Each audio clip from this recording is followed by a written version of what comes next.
तो दोस्तों Salasar techno engineering limited अपने क्वार्टर वन के नंबर को डिस्कस किया है। तो चलिए देखते हैं क्या है क्वार्टर वन के नंबर्स के अंदर डाटाबेस के लास्ट में मैं आपको क्रॉस में बता रहा हूँ। तो देखिए पिछले क्वार्टर में कंपनी का टोटल रेवेन्यू जो कंपनी ने ऑपरेशन के थ्रू जनरेट किए थे 367 करोड़ के आसपास, पिछले साल 261 करोड़, अभी देखें तो बढ़ के 293 करोड़ कंपनी का जो रेवेन्यू है वो आपको जाता हुआ देखने को मिला। तो साल से साल देखें तो साल से साल कंपनी के रेवेन्यू के अंदर लगभग आप बोल सकते हैं 12% के आसपास की तेजी आपको देखने को मिली। लेकिन वहीं अगर क्वार्टर जाते हैं तो क्वार्टर कंपनी के रेवेन्यू के अंदर गिरावट भी आपको देखने को, वहाँ देखें तो लगभग बोल सकते हैं आप 20% के आसपास की गिरावट है। तो क्वार्टरली बेसिस पे कंपनी का रेवेन्यू आपको गिरता हुआ देखने को मिल रहा है, जबकि साल दर साल जाते हैं तो साल दर साल कंपनी के रेवेन्यू के अंदर तेजी भी आपको देखने को मिल रही है।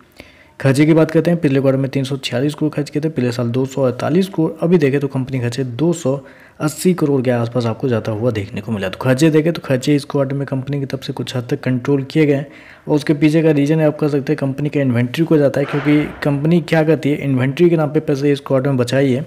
42 करोड़ के आसपास का फायदा हुआ है, जबकि पिछले क्वार्टर में 6 करोड़ का नुकसान था, पिछले साल 11 करोड़ के आसपास का फायदा हुआ था। तो इन्वेंट्री की वजह से देखें तो कंपनी का जो एक्सपेंस है वो आपको इस क्वार्टर में थोड़ा सा कंट्रोल होता हुआ देखने को मिल रहा है। चलिए कंपनी का प्रॉफिट क्या निकलता है वो देखते हैं।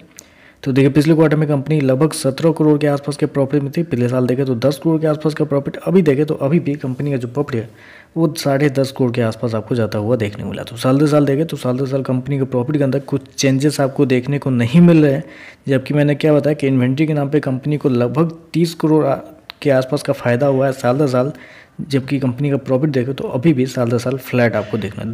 2 से 3% के आसपास की तेजी है, तो उसको कुछ ज़्यादा बड़ी तेजी मानते ही नहीं है, जबकि क्वार्टर गिरता हुआ देखने को मिल रहा है। ईपीएस की बात कर लेते हैं, पिछले क्वार्टर में 11 पैसे के आसपास, पिछले साल 6 पैसे का, अभी देखो तो 7 पैसे के आसपास आपको देखने को मिला। तो ओवरऑल अगर देखा जाए तो मेरे हिसाब से कुछ खास नंबर आपको देखने को नहीं मिल रहे हैं। रेवेन्यू कंपनी ने साल दर साल बेहतर दिया, जो कि एक अच्छी बात है, लेकिन उसके बावजूद देखें तो कंपनी के जो खर्चे हैं वो बहुत ज़्यादा आपको देखने को मिले। कॉस्ट ऑफ मटेरियल अगर आप देखते हैं तो कितना बढ़ता हुआ देखने को, लगभग 30% के आसपास कंपनी का कॉस्ट ऑफ मटेरियल जो है वो आपको बढ़ता हुआ देखने को मिला, जबकि रेवेन्यू मात्र 12% बढ़ा है। तो कंपनी के खर्चे जो हैं वो थोड़े ज़्यादा इस क्वार्टर में देखने को मिल रहा है। तो चलिए बस आज के लिए बस इतना ही। वीडियो पसंद आए तो लाइक कीजिएगा, साथ में साथ चैनल को सब्सक्राइब जरूर कीजिएगा। धन्यवाद।